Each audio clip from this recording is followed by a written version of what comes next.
Yan guys, gustong gusto po ito ni Papi, yung higaan niya, itong malambot na unan. Ito po.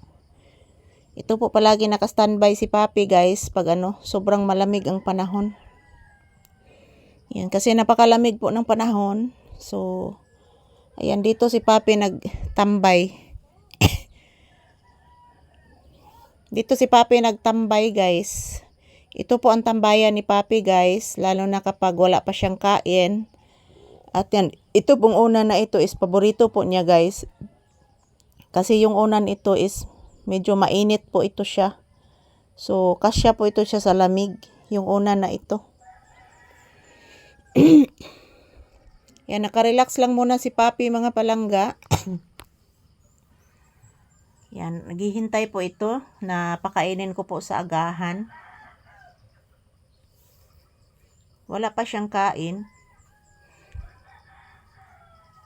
Wala pa siyang kain guys. So, maaga pa naman. So, mamaya pa kakainin ko po siya.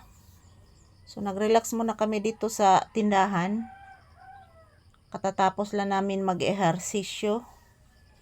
Maaga kasi kaming nag-ehersisyo guys. Dahil maaga po kaming nakagising kanina. Mga around 4 AM. Nakagising na po kami. So, ayan, maaga po kaming nag-ehersisyo kanina. Ayan, sa ngayon nga oras guys, is nag-relax na lang muna kami. Napakalamig.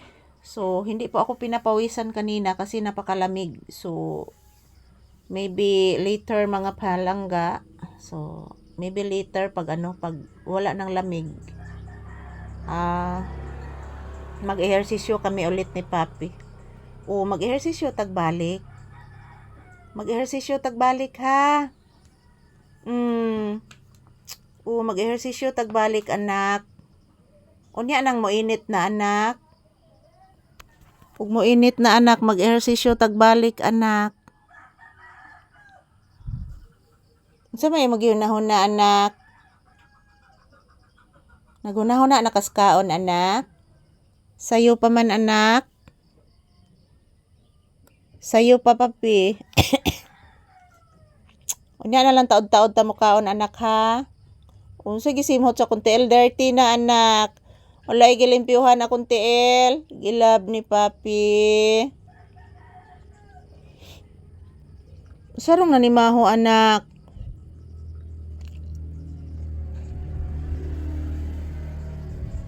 Nakabaho ka anak. Nakoy natamihoan anak.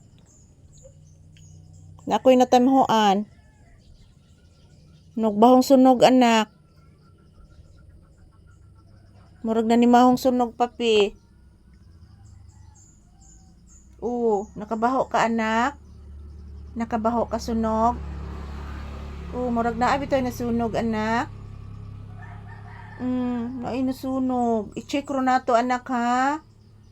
I-check ro nato ha, murag na agi nasunog anak. Nabahoan gid nako naa anak. Naa anak oy. Unsa may imong natibuhuan pud anak? Nakabaho pud ka anak? Murag nay nag-init tubig anak, nya napaig anak. I-check ro nako anak ha. I-check ro nato ha dito sod ha. Wala, nag-iwik ang baboy. Nag-iwik ang baboy. Nagkabati ka? Iwik na sa baboy. Nangayo na sa pagkaon ng baboy anak. Sayo kay nangayo pagkaon ng baboy anak.